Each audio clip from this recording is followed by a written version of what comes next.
എനിക്ക് ആദ്യം ഒരു പെൺകുട്ടിയാണ് ജനിച്ചത്.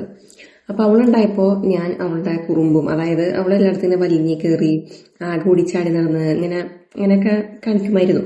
അപ്പൊ ഞാൻ ആദ്യം വിചാരിച്ചത് ആൺപിള്ളേരെക്കാളും വലുതാണ് പെൺപിള്ളേര് ഈ ഒരു കുറുമ്പിന്റെ കാര്യത്തിൽ എന്നാണ് കേട്ടോ.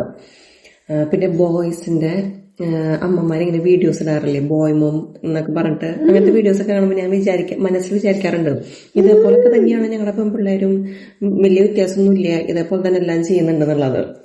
പക്ഷെ അത് കഴിഞ്ഞിട്ട് എനിക്കൊരു പുത്രൻ ജനിച്ചതിന് മുന്നേ ഇതിന്റെ വരവോട് കൂടിയാണ് ഞാൻ മനസ്സിലായത് അങ്ങനെയല്ല, പെൺപിള്ളേരെക്കാളും വിട്ട് ആൺപിള്ളേർക്ക് നല്ല വ്യത്യാസമുണ്ട്. ഇവരുടെ ഒരു പ്രത്യേകത എന്താണെന്ന് വെച്ച് കഴിഞ്ഞിട്ടുണ്ടെങ്കിൽ ഇവർക്കൊരു പേടിയില്ല, ഒരു ബോധമില്ല.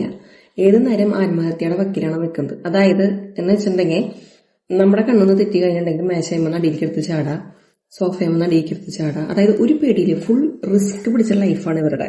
പെൺപിള്ളേരെന്ന് വെച്ചിട്ടുണ്ടെങ്കിൽ കുറുമ്പ്, വലിഞ്ഞു കയറ്റം, അങ്ങനത്തെ കാര്യങ്ങളൊക്കെ ഉണ്ടെങ്കിൽ എന്തെങ്കിലും കാര്യങ്ങൾ ചെയ്യാൻ പോണേക്കാൻ മുൻപ് തന്റെ ജീവന് അത് ആപത്ത് വരും എന്നുള്ള ചെറിയൊരു പേടി അവർ കാണിക്കാൻ കണ്ടിട്ടുണ്ട്.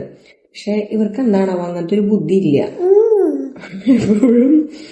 എപ്പോഴും അവിടെ ഇവിടെയൊക്കെ എന്തെങ്കിലും ഒരു പാടും കുത്തും കുറിയൊക്കെ ആയിട്ടായിരിക്കും വരുന്നത്. ഇന്നും കണ്ണാണെങ്കിൽ നാളെ മൂക്കായിരിക്കും, നാളെ മൂക്കാണെങ്കിൽ മറ്റന്നാൾ ചുണ്ടായിരിക്കും പോകുന്നത്, അല്ലേ? അങ്ങനത്തെ ഒരു പ്രത്യേകത ലൈഫാണ് അവൻ. ഇതെല്ലായിടത്തും ഇങ്ങനെ തന്നെയാണോ എന്നുള്ളത് എനിക്കറിയില്ല.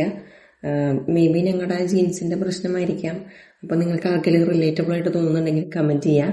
പക്ഷെ എന്തൊക്കെ പറഞ്ഞാലും നല്ല സ്നേഹമുള്ളവനാ കേട്ടോ, അല്ലേടാ? ആണോ? സ്നേഹമുണ്ടോ നിനക്ക്? സ്നേഹമുണ്ടോ?